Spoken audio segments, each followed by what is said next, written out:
cinta kita putus di jalan.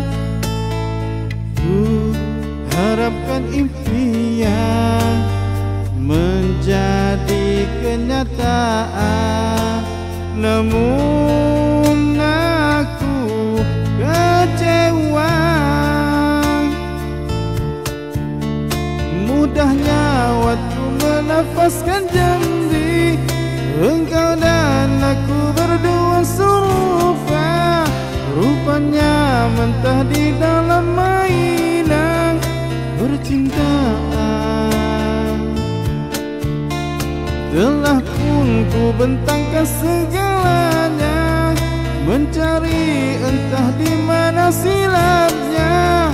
Jelas asmara kecundang dua. Bukan ku tak sudi kasih untuk bersamamu bercinta lagi, karena antara kita tidak sehaluan lagi. Maafkan diriku sayang, menolak cintamu untuk kali ini. Walaupun ku tahu bersungguh benar hatimu